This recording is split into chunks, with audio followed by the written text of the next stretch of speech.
오늘 하나님 말씀은 고린도전서 1장 10절 말씀입니다.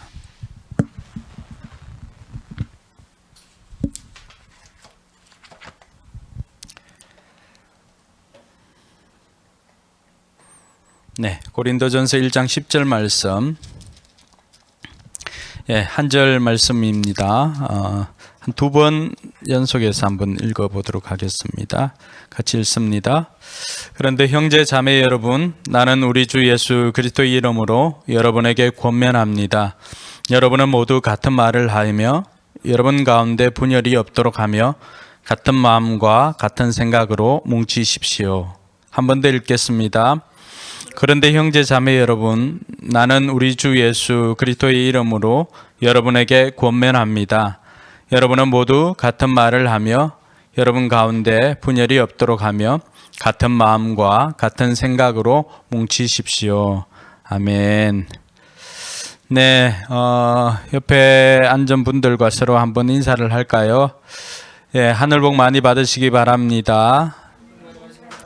네, 은혜 받으시기 바랍니다. 네. 지금이 1시 49분이네요. 네.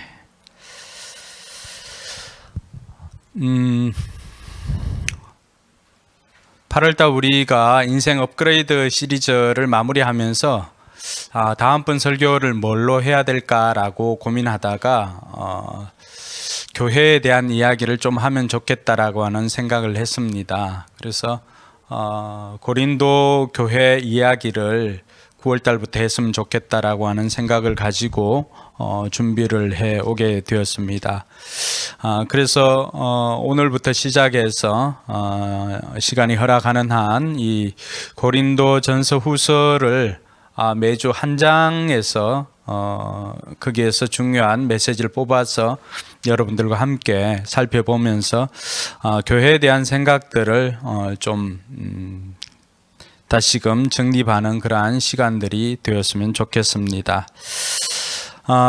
그래서 여러분들이 성경을 읽을 때도 다른 지금 순서대로 읽는 분들도 있고 다른 부분 읽는 분들도 있는데 9월 달에는 다른 것도 읽으면서 이 고린도의 편지를 썼던 이 고린도 전서 후서를 여러분들이 좀 꾸준하게 읽게 된다면 제가 하는 설교나 이런 것들이 훨씬 더 잘 이해가 되고 도움이 될 것 같습니다. 지난번에 우리 아이들과 함께 글리버 여행기라고 하는 책을 다 구입해서 같이 읽자라고 한 적이 있습니다. 이 글리버 여행기는 조너슨 스위프트라고 하는 이 작가가 쓴 글입니다. 그러니까 우리가 글리버 여행기 하면 생각나는 것은 주로 소인국 이야기, 거인국 이야기 요 두 장만을 주로 많이 읽는 경우를 보는데 3장과 4장에는 날아다니는 섬, 또 말의 나라, 하여튼 이 4장으로 되어 있는데 그 각각의 내용들은 그때 당시 조너슨 스위프트가 살고 있었던 그때 당시에 17세기 말 18세기 그 정도 영국의 정치 상황이나 이런 것들을 풍자한 소설입니다.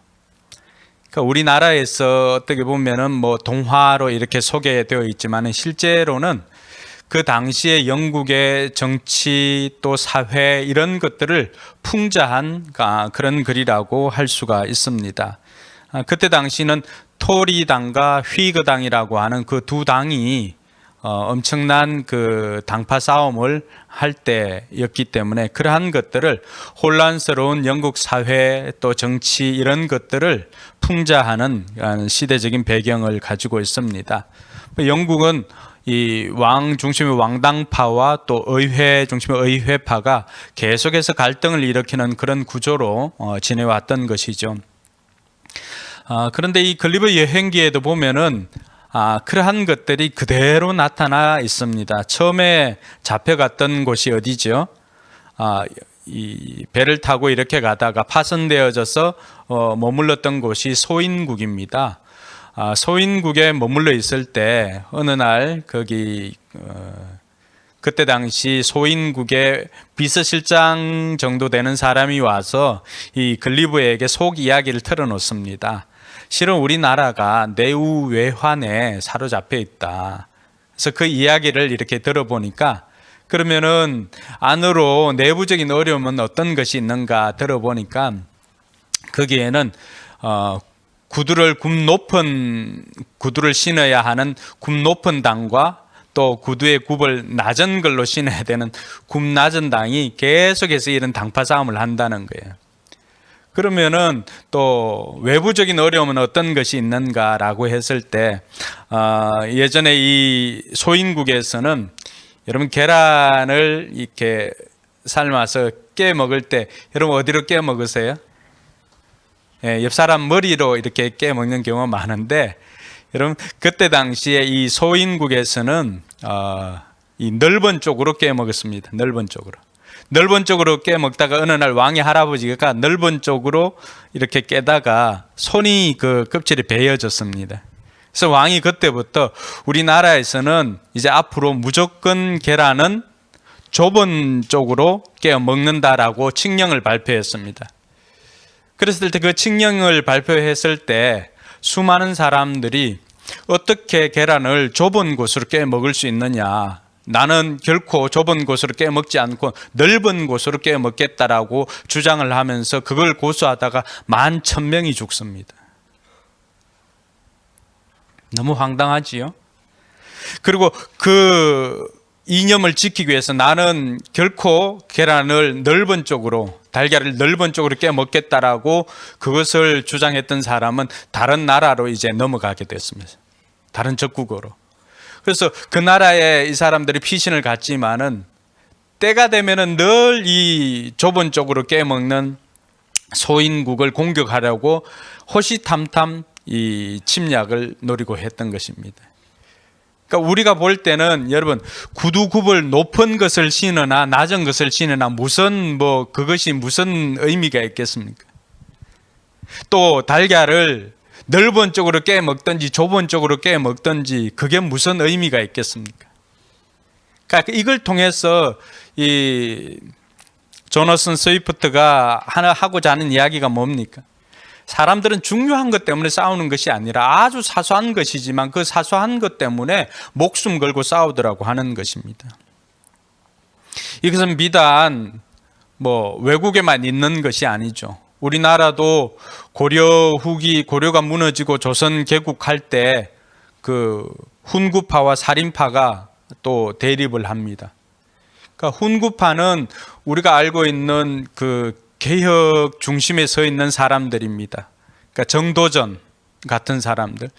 그러니까 정도전이 정몽주를 찾아옵니다. 정몽주는 온건한 사람입니다. 근데 개혁을 하자라고 했을 때 정몽주가 반대를 합니다. 그래서 정도전이 누구 손을 잡습니까? 이성계 손을 잡습니다.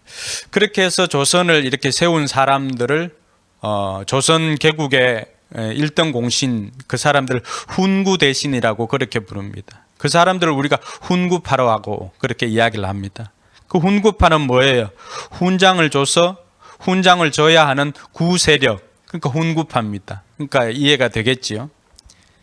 그러니까 이 사람들은 나라를 세우는 것을 위해서는 그때 당시 성리학이 유행이었지만은 성리학뿐만이 아니라 다른 종교나 다른 학문에게도 관대했습니다.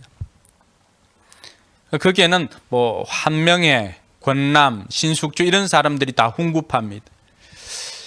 근데 이 사람들에 비해서 이 사람들에 밀려서 시골에 쫓겨가 있는 사람들은 사학파라고 하죠.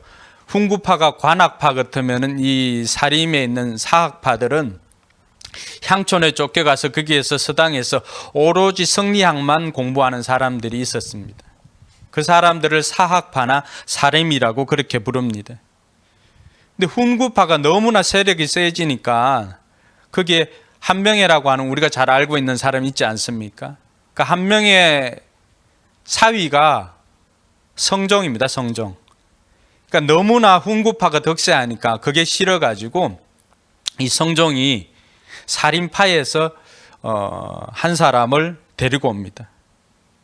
그 사람을 세워서 무려 100년간 훈구파들이 득세했는데 살인파에서 김종직을 데리고 옵니다.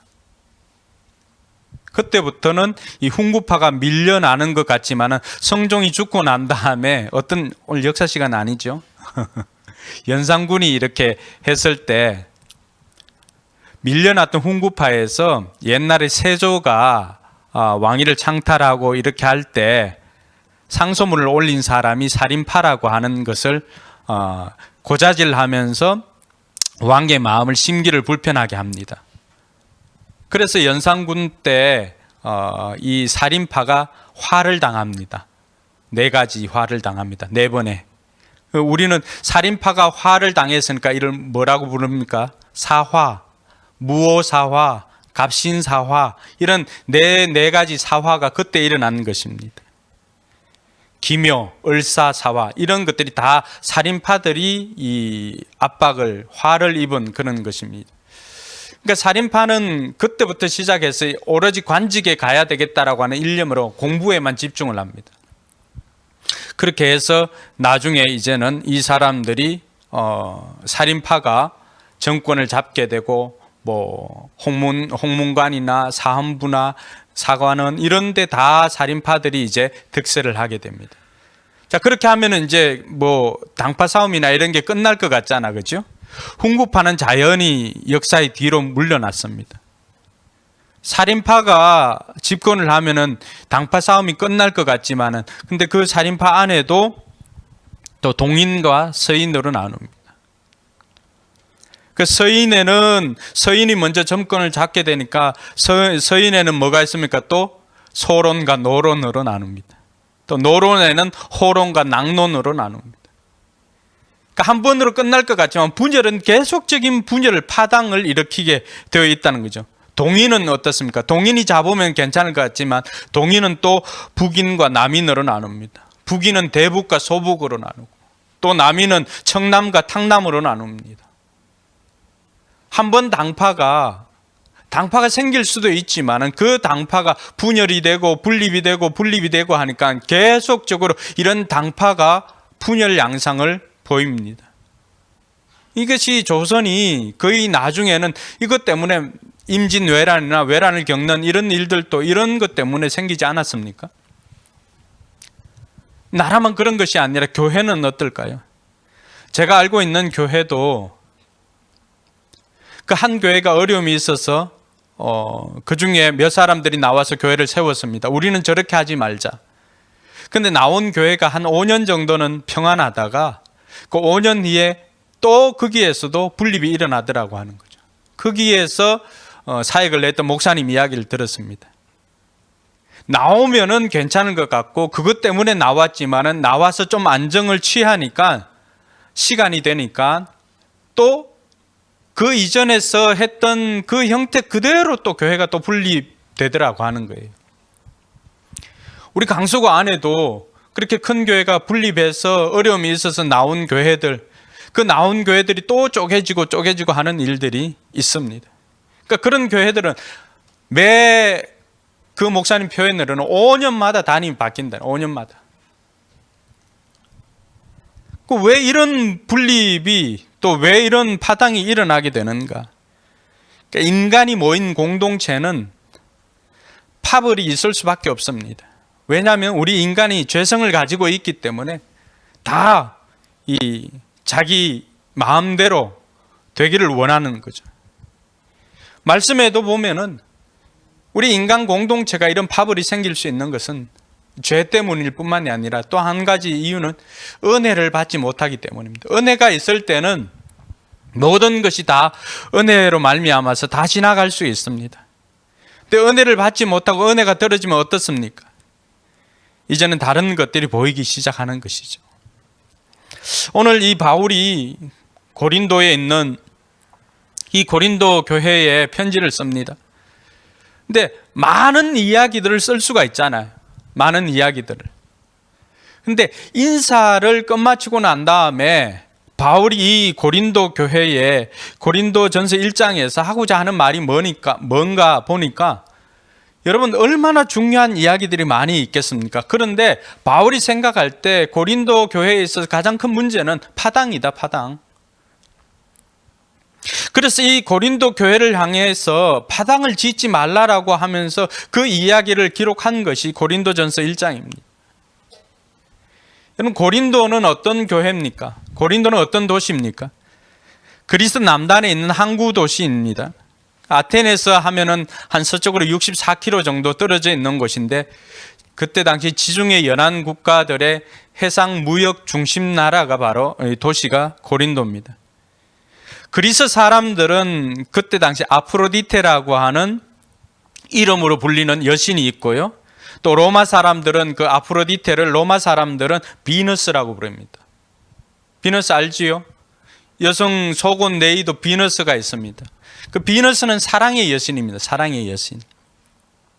그러니까 비너스가 그 도시의 수호신입니다. 그러니까 비너스가 수호신이니까 거기에는 그 비너스를 그 신전에 모시고 그 신전에는 여사제들이 1000명 정도가 있습니다. 그러니까 이 사람들은 이름은 여사제지만 하는 일은 뭐예요? 창녀 역할을 하는 거죠. 온갖 음행이 넘쳐나고 음행이 보편화되어 있습니다. 그래서 영어 숙어로도 고린도스럽다라고 하면 굉장히 성적으로 음란하다라고 하는 것을 말할 정도로 그게 관용어로 되어 있습니다. 관용어로. 그러니까 주민들은 도덕적으로 타락했을 뿐만이 아니라 성적으로도 굉장히 문란한 도시가 고린도입니다. 자, 그곳에 사도 바울이 예전에 1년 반 정도 사역을 했습니다. 그곳에 가서 복음을 전할 때 브리스길라와 아굴라를 만나고 이 부부와 더불어서 교회를 세웁니다. 그리고 1년 반 동안에 그곳에서 복음을 전하고 제일 먼저 누가 그 예수를 받아들입니까? 회당장 그리스보가 그곳에서 복음을 받아들입니다. 사도행전 18장에 보면은 그 내용이 나와 있죠. 그러니까 회당장 그리스도가 회심을 하고 난 다음에 그 힘이 굉장히 확장되어진 곳이 바로 고린도입니다. 그래서 그 사람들 중심으로 브리스길라와 아굴라, 그리스보, 가이오 이런 사람들을 중심으로 세워진 곳이 바로 이 고린도 교회였습니다. 바울이 이 고린도 교회를 향하여서 고린도 교회를 생각할 때 고린도 교회에서 어떤 문제가 있음을 듣게 됩니다. 그리고는 그 문제를 이렇게 하면 좋겠다라고 하면서 직접 갈 수가 없으니까 여러 교회들을 다 그때 당시는 순회 선교사처럼 이렇게 책임지고 어떤 문제가 생기면 2차 선교 여행 때 간 곳이 고린도인데 그러니까 직접 방문할 수가 없으니까 응급 처방으로 뭘 해야 될까요? 문제가 있으면 편지를 써서 그 편지를 보냅니다. 어떻게 보면은 고린도에 있는 고린도 교회의 문제를 해결할 수 있는 답을 제시한 것이 바로 이 고린도 전서와 후서입니다. 그러면 여러분 생각할 때 그 편지가 얇으면 얇을수록 짧으면 짧을수록 그곳에 문제가 많을까요? 적을까요? 문제가 적으면 우리 학원에 오는 아이들도 보면은 공부 잘하는 아이는 그렇게 말을 많이 하지 않아도 다 알아듣습니다. 근데 이해가 늦은 아이들, 그런 사람들은 시간이 굉장히 많이 걸립니다. 고린도전서 후서는 여러분 한 번으로 모자라니까 편지를 물론 3번을 썼거든요. 근데 이제 중간에 그 없어지고 고린도전서와 후서가 이렇게 남아서 전달되어졌는데 그러니까 이 고린도에 있는 사람들이 얼마나 많은 문제들을 가지고 있는지를 이야기를 하는 거예요. 그러니까 그 문제를 해결하기 위해서 바울이 이 편지를 쓰면서 그 사람들에게 그러면 이렇게 하라라고 제시하는 것이 고린도전서와 후서입니다.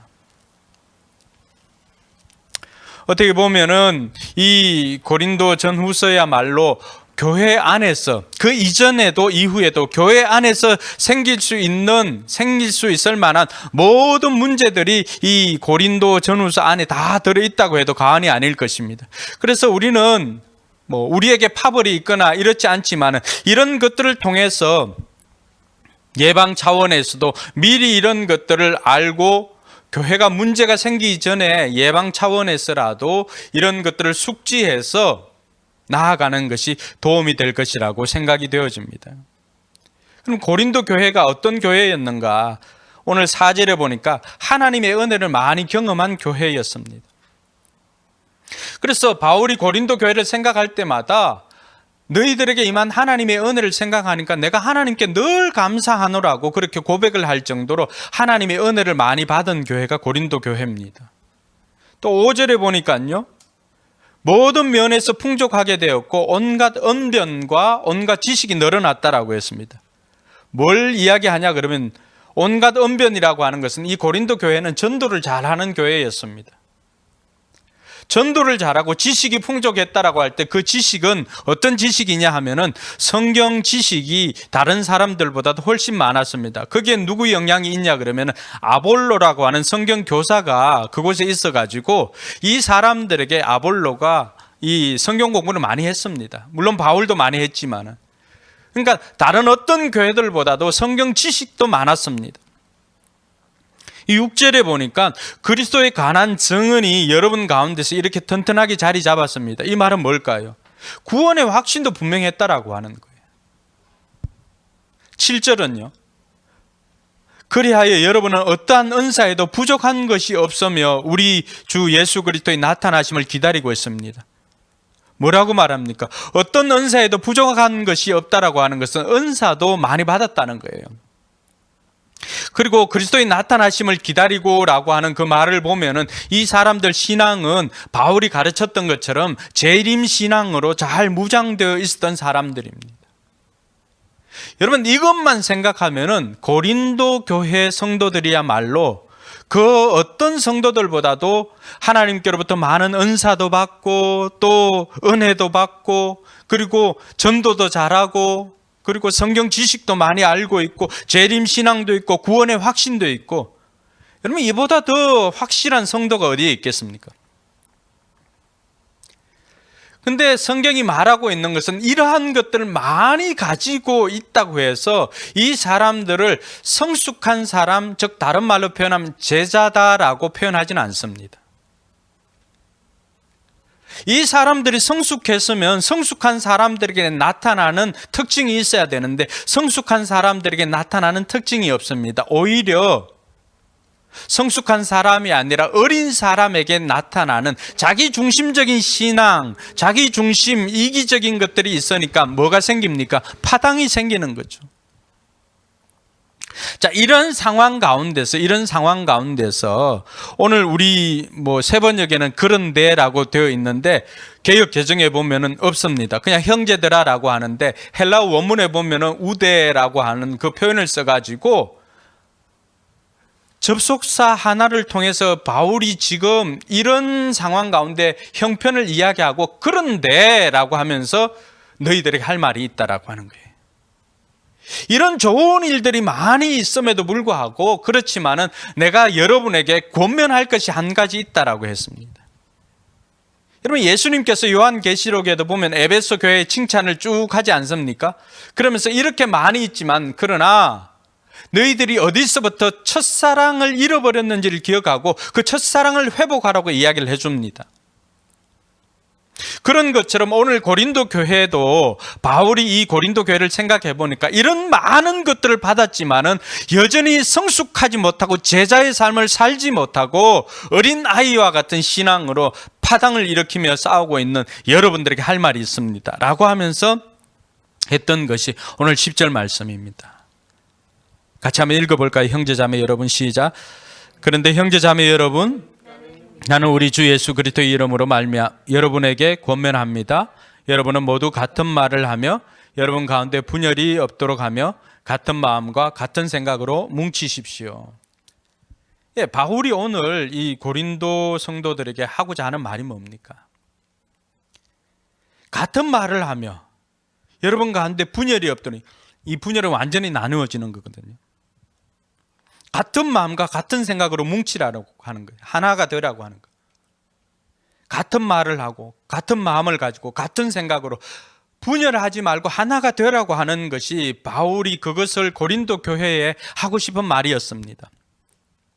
왜 많은 은혜를 받았지만 바울이 이런 말을 하게 되었을까요?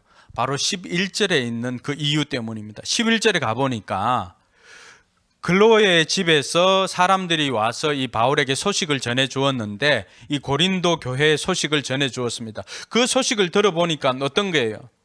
여러분 가운데 분쟁이 있다는 것을 들었다라고 하는 거예요. 고린도 교회에 분쟁이 있다는 소식을 듣고 바울이 그들에게 권면하는 것은 너희들 분열하지 말고 하나가 되라고 하는 것입니다. 근데 그 분쟁은 어떤 것입니까? 12절에 보니까 저마다 나는 바울 편이다, 나는 아볼로 편이다, 나는 게바 편이다, 나는 그리스도 편이다 라고 하는 이런 파당이 생겼기 때문에 내가 여러분들에게 한 가지 권면하는 것은 여러분 하나가 되라고 하는 것입니다. 그럼 왜 이 고린도 교회뿐만이 아니라 오늘 공동체 분열이 생길까요? 그 첫 번째는 자만하기 때문입니다. 교만하기 때문입니다. 오늘 고린도 교회가 받은 것들을 생각하면 6, 7절을 보면 어떻습니까? 너무나 그리스도에 대한 많은 것들을 받았습니다. 은혜도 받고요, 은사도 받고요, 많은 것들이 있습니다. 근데 그 순간에 이들에게 생긴 것이 뭐냐 그러니까 자신의 믿음이 커졌다고 생각할 때 바로 이들에게 교만함이 들어온 것입니다. 사도 바울은 이들을 생각할 때 영적인 풍요 때문에 감사하다라고 고백을 했습니다. 근데 이들에게는 어느 순간인가 신앙적으로 잘 갖추어졌는 그 상황에서 이들이 교만하게 되었습니다. 그 교만의 증거가 뭘까요? 더 이상 배우려고 하지 않습니다. 배우려고 하기보다는 오히려 지도자를 판단하거나 또 바울에 대해서도 심지어는 바울에 대해서도 판단하고 평가하고 이렇게 하고 있습니다. 여러분 목장 식구도 믿음이 어릴 때는 전혀 문제가 되지 않습니다. 믿음이 좀 자라게 되면은 어떻게 됩니까? 목자를 비판하거나 갈등이 생기거나 이런 일들이 생깁니다. 남에게 인정받고 영향력이 커질 때 자기 자신을 돌아보아야 합니다. 공동체 안에서 내 영향력이나 또 다른 사람들이 나를 인정해주고 하는 것들이 조금 커지고 영향력이 커질 때 무엇보다도 우선해서 우리는 자기 자신을 돌아보아야 합니다. 우리는 내가 교만한지 어떻게 알 수가 있습니까? 앞서 말한 것처럼 교만하면은 더 이상 배우려고 하지 않습니다. 삶을 바꾸려고 시도하지 않습니다. 그러면은 배우려고 하지 않기 때문에 늘 자기가 가지고 있는 것으로 판단을 합니다. 그러니까 제일 위험한 사람들은 누구예요? 책 한 권 읽은 사람들. 그 책 한 권 읽은 것이 자신의 세계관의 전부입니다. 그럼 그것을 가지고 모든 사람들을 판단하고 정죄합니다. 그러니까 그것을 가지고 판단하고 정죄하고 하니까 뭐가 생깁니까? 불평불만이 생깁니다. 그러니까 이럴 때가 내가 교만해져 있다라고 하는 것을 우리는 인지해야 되는 것입니다. 그래서 오늘 이 고린도 교회에도 이런 파당이 생긴 것은 바로 사람들이 자기가 받은 은혜나 이런 것들 신앙적으로 잘 갖추어졌고 이미 자기는 제자라고 생각하는 그 순간에 그 자만 때문에 사람들은 파당이 생긴 것입니다. 두 번째는 예수님보다 인간 지도자를 더 좋아할 때 파당이 생깁니다. 고린도 교회를 보면 이들은 자기들이 세례를 받은 사람들을 따르고 좋아했습니다. 여러분 그 자체는 문제가 안 됩니다. 지도자를 좋아하는 것이 무슨 문제가 되겠습니까? 그런데 문제가 되는 것은 뭐예요? 내가 지도자를 좋아하면 다른 사람이 좋아하는 사람들을 배척하기 시작을 합니다. 그럴 때 문제가 생기는 거죠. 그러니까 고린도 교회 안에도 어떤 일이 생겼습니까? 나는 바울파다. 나는 바울 편이다. 나는 아볼로한테 성경 공부를 배웠으니까 나는 아볼로 편이다. 그러니까 베드로는 이 고린도 교회를 방문한 적도 없는데도 아니다. 나는 그 구약도 보고 이렇게 베드로가 하는 그 일을 보니까 나는 베드로가 좋다, 나는 베드로 편이다, 이렇게 이야기를 합니다.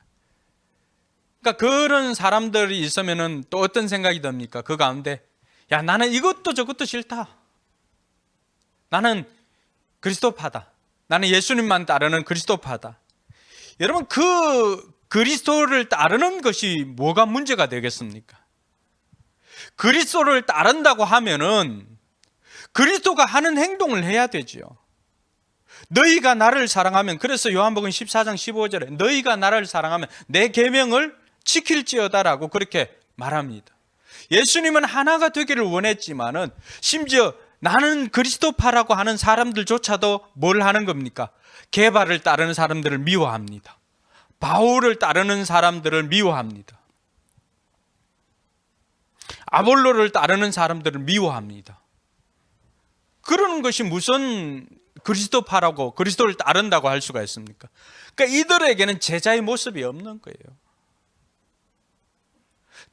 지도자를 좋아하는 것이 문제가 되지는 않지만은, 그러나 자기가 따르는 지도자가 아니라 다른 지도자를 좋아하는 사람들을 미워하고 시기하고 질투하고 이렇게 하다 보니까 결국은 어떻습니까? 예수님보다도 특정 지도자를 더 사랑하게 되는 것입니다. 예수님께서는 하나가 되라고 말씀해 주셨지만은, 그러나 성도들의 삶은 예수님보다도 더 인간 지도자를 따르는 이런 것들을 볼 수가 있습니다. 오늘 우리 교회가 지향하는 것도 인간 지도자를 따르는 것이 아니라 오늘 하나님의 제자로 거듭나는 것이, 우리 교회가 영혼 구원하여서 제자를 만든다라고 했을 때 그 제자는 인간을 따르는 인간 제자가 아니라 하나님의 제자로 거듭나는 것임을 믿으시기를 바랍니다. 그 사람들은, 그리스도를 따르는 사람들은 세워주신 질서에도 순종하기 때문에 세워주신 인간 지도자도 따르는 것입니다. 또 오늘 고린도 교회에 보면은 서로 자기가 따르는 그 리더들을, 그 사람들을 좋아하고 다른 사람들을 좋아하는 사람들을 배격하다 보니까 바울파가 생기고요, 게바파가 생기고요, 아볼로파가 생기고요, 심지어는 그리스도파까지 생기게 된 것입니다. 그래서 우리는 예수님보다도 인간 지도자를 더 좋아할 때 파당이 생긴다는 것을 알 수가 있습니다. 한 가지 더 살펴보면은 하나님의 일하시는 스타일을 모를 때에도 이런 파당이 생깁니다. 하나님께서 일하시는 방식은 우리가 생각하는 것과는 전혀 다를 때가 많습니다. 오늘 22절 우리가 읽지는 않았지만 22절과 23절에 보면 그러한 것을 잘 가르쳐주고 있는데요, 유대 사람들은 뭘 요구를 합니까? 유대 사람들은 기적을 요구합니다. 그러니까 유대 사람들은 늘 예수님께 표적을 구합니다. 표적. 그리스 사람들은요, 헬라 사람들은 뭘 구합니까? 지혜를 구합니다. 지혜. 그래서 그 사람들이 생각하는 로고스와 성경이 말하는 로고스가 조금은 차이가 있습니다. 그리스 사람들은 지혜를 구하고 유대 사람들은 기적을 요구하지만 하나님께서 누구를 택하여서 일하십니까? 지혜가 없을 것 같은 어부들을 데리고 와서 일을 합니다. 하나님의 방법은 무엇입니까? 기적을 요구하는 그들에게 하나님의 방법은 십자가에 달려 죽으시는 예수 그리스도를 전합니다. 인류의 구원 방법도 하나님께서는 하나님의 아들을 십자가에 달려 죽게 하십니다. 여러분, 유대인들 생각에는 어떻게 합니까? 십자가에 달렸다라고 하는 것은 뭐예요? 나무에 달린 것은 저주를 받은 것이죠. 그런데 예수님을 나무에 달려 죽게 한 거예요. 우리는 십자가 생각하지만 그 나무에 달려 죽게 하는 것은 구약 율법에는 뭐예요? 저주를 받아 죽을 때 나무에 달려 죽는 것이다라고 이야기를 합니다. 유대인들 생각에는 하나님께서 일하는 방식이나 이런 것들이 이해가 되지 않습니다. 그러니까 하나님께서 보내신 사람을 따르지를 못하는 거죠. 예수님을 따르지 못한 것입니다. 바울을 따르지 못한 것입니다. 그러니까 이런 인류 구원의 방법도 십자가에 달려 죽게 하는 이 방법은 유대인이나 그리스인이나 그 사람들이 받아들이기에는 말도 안 되는 방법입니다. 유대인들은 메시아가 모세처럼 큰 능력으로 오는 사람이라고 생각을 했습니다. 그래서 예수님께 자꾸 모세가 이 10가지 재앙을 물리칠 때 보였던 그런 표적들을 자꾸 요구하는 것도 모세와 같은 그러한 탁월한 리더십을 갖춘 것을 요구했기 때문입니다. 이방인들, 그리스 사람들은요, 지적인 것을 요구하다 보니까 계속해서 자기 뜻대로 되어야 한다라고 생각을 합니다. 근데 하나님의 일하는 방식은 어떤 거라고요? 내 뜻이 아니라, 우리 뜻이 아니라 누구 뜻입니까? 하나님의 뜻대로 이루어지는 것입니다. 할렐루야. 그래서 우리가 생각하는 우리들의 방식이나 내 뜻대로 나만의 방식, 내가 원하는 스타일, 그렇게 하다 보니까 교회는 어떻게 됩니까? 점점 파당이 생기는 것입니다. 교회는 내 스타일대로 하는 것이 아니라 교회는 머리 대신 예수 그리스도로 말미암아 하나님 스타일대로 하는 것입니다. 그러니까 하나님 스타일대로 하다 보니까 어떻습니까? 그러니까 하나님 스타일은 강한 자를 들어 쓰는 게 아니죠. 약한 자를 통해서 강한 자를 부끄럽게 하는 것입니다. 연약한 자를 통하여서 강한 자를 부끄럽게 하는 거예요. 그게 하나님의 방법이죠. 그러니까 이 스타일을 모르면 어떻습니까? 교회도 세상과 똑같이 잘 배우고 돈 많이 가지고 있고 이런 사람들을 추구하는 거예요. 오늘날 대형 교회들이나 여러 교회들이 검증이 안 되니까 그 이력서에 그들이 요구하는 것이 무엇입니까? 그러니까 그러한 교회들이나 많은 교회들이 파벌이 생기는 이유가 뭘까요? 하나님 스타일을 모르기 때문입니다. 하나님 스타일을 모르니까 자꾸만 자기들의 스타일을 추구합니다. 자기들의 방식만을 요구합니다. 근데 하나님이 일하는 방식은 우리가 일하는 방식과는 전혀 다릅니다. 우리는 하나님의 능력을 잘 믿지 않는 것 같아요. 그래서 자꾸만 뭘 구합니까? 자꾸만 스펙을 요구합니다. 사역자를 구할 때도 스펙을 요구합니다. 일꾼을 구할 때도 스펙을 요구합니다. 그러나 다른 곳은 모르겠어요. 그러나 하나님 나라는, 교회는 스펙이 아닙니다. 하나님께서 일하신 스토리가 있느냐를 보는 것입니다. 그래서 저와 여러분들이 구해야 할 것은 하나님께서 나를 통해서 하나님의 일하시는 흔적이나 열매가 있는가, 그걸 보고 우리는 사람을 택하는 것입니다. 할렐루야. 그럴 때 우리는 하나가 될 수가 있습니다. 오늘 이러한 이유 때문에 파당이 생겨졌다라고 한다면 어떻게 하면 이 파당이 생기는 것을 예방을 하고 하나가 될 수 있을까? 첫 번째는 자만을 경계하는 것입니다. 여러분, 파당의 이유가 교만한 것이라고 한다면은 파당이 생기지 않도록 하는 첫 번째 방법은 뭘까요? 자만을 경계하는 것이죠. 그럴 때 먼저 우리의 말을 살펴야 합니다. 우리의 행동을 살펴야 됩니다. 내 입에서 불평, 원망, 불만이 나가고 있다라고 한다면은 나는 이미 어느 순간인가 나도 모르게 자만하고 있는 거예요.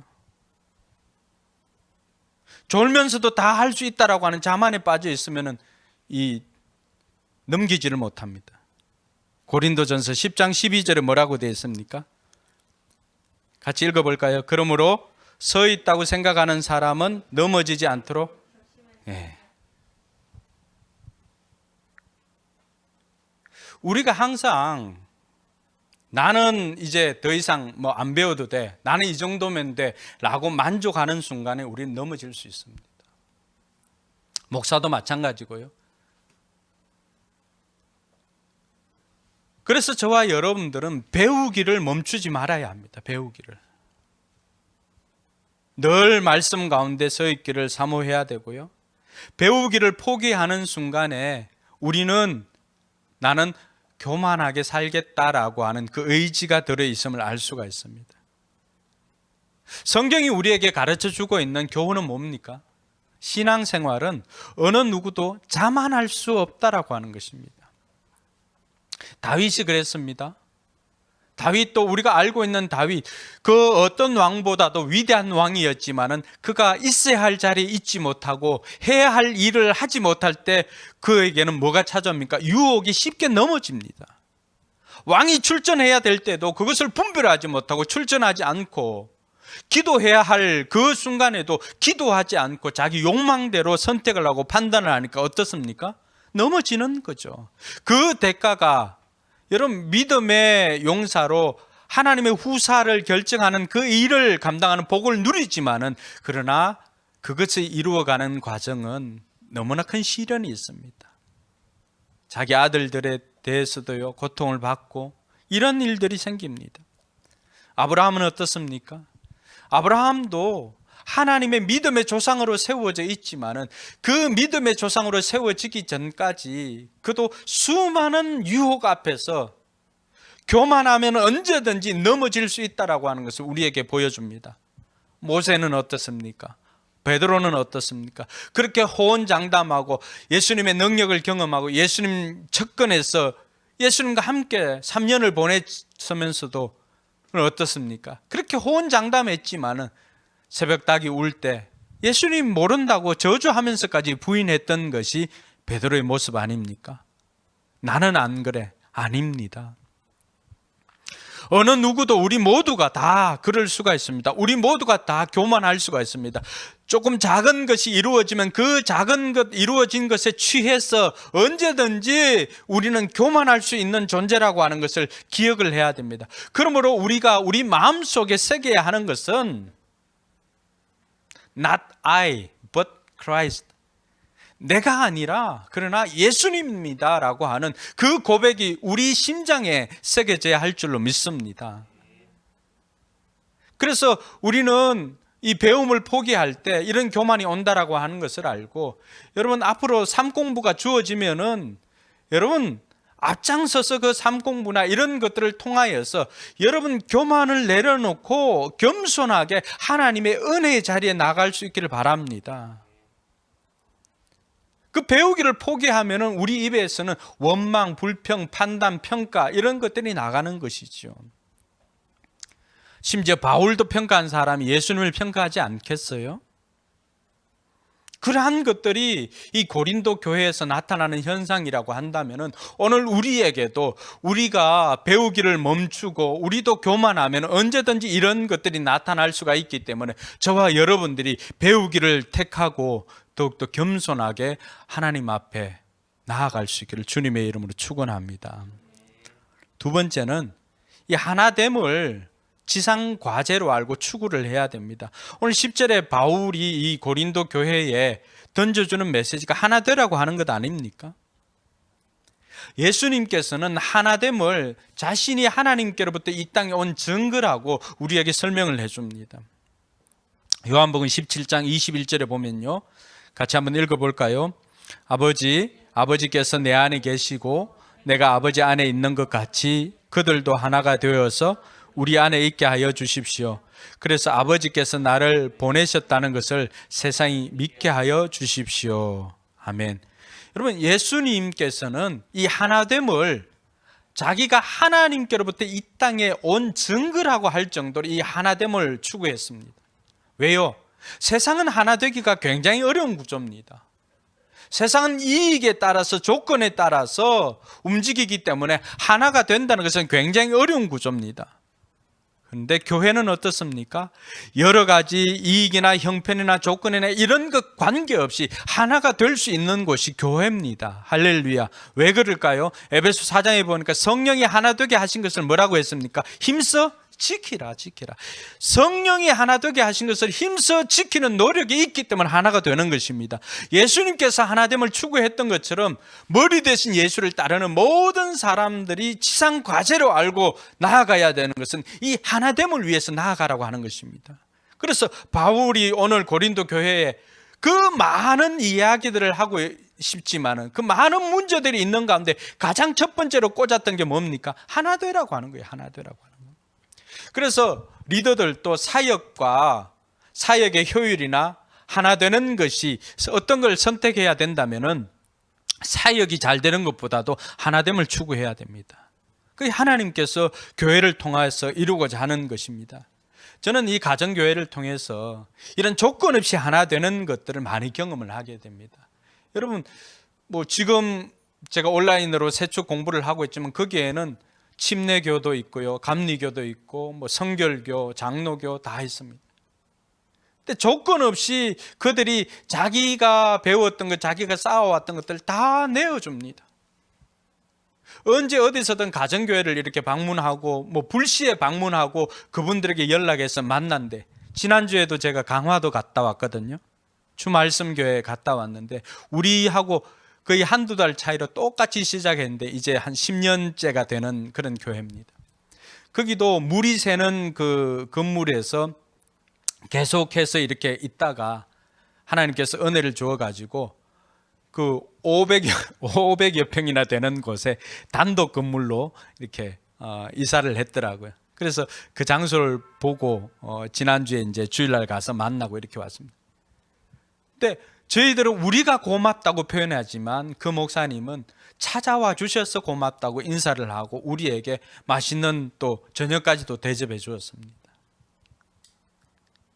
조건이나 이익이나 이런 것들 보면은 여러분 교단 안에 우리 노예 안에도 시차례 안에도 그런 교회들이 하나 되는 거, 물론 우리 노예나 시차례나 이런 것 잘 되어 있지만은 제 아끼는 동생, 제 친구 동생이 부산에 청빈을 가서 거기서 담임을 했거든요.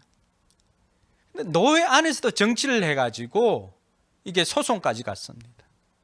근데 그들이 잘못이 다 드러났지만 이미 그 동생은 마음을 그냥 놓고 새로 지난달에 개척을 했습니다. 그러니까 그만큼 하나 되는 것이 교회 안에서도 조차도 힘들지만 가정교회의 위력이 어디에서 나타나는가? 바로 이 하나됨을 추구하더라고 하는 것입니다. 모양은 다 다양한 모양을 가지고 있지만 그 다양한 가운데서도 다양성을 하나의 통일성으로 이루어가는데 그 통일성이 뭔가? 영혼 구원하여 제자를 만들고자 하는, 그리고 섬기는 리더십이라고 하는 그것을 붙잡고 하나가 될 수 있더라고 하는 것입니다. 그래서 저와 여러분들도 그 어떤 것보다도 하나됨을 추구하는 저와 여러분들이 되길 주님의 이름을 축원합니다. 마지막으로 살펴보는 것은 우리가 하나님의 능력을 신뢰하는 것입니다. 오늘 27절 말씀해 보니까 하나님께서는 지혜 있는 자들을 부끄럽게 하시려고 세상의 어리석은 것들을 택하였었으며 강한 것들을 부끄럽게 하려고 세상의 약한 것들을 택하셨습니다.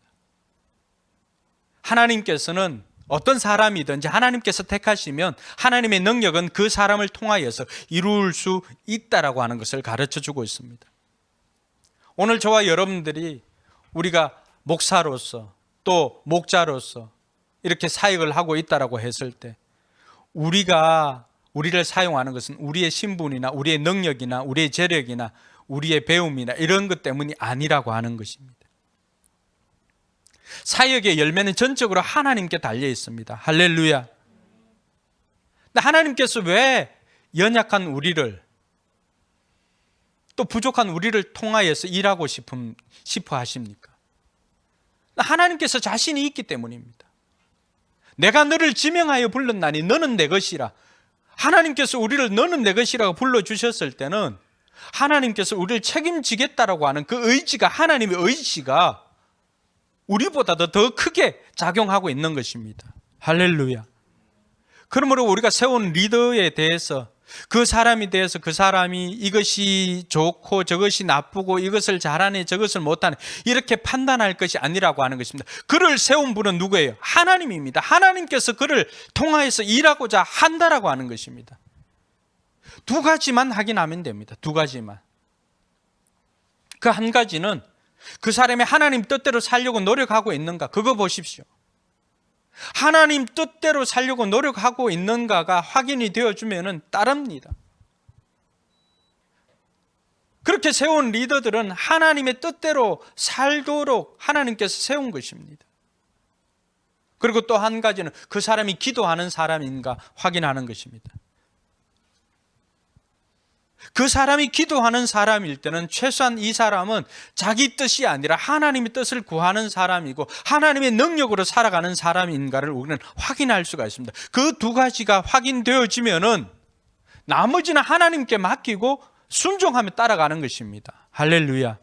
그럴 때 하나님께서는 그 하나됨을 통하여서 하나님께서는 거기에서 하나님의 능력으로 역사하니까 너희는 가만히 있어 오늘날 하나님이 하나님됨을 뭐라고요? 볼지어다.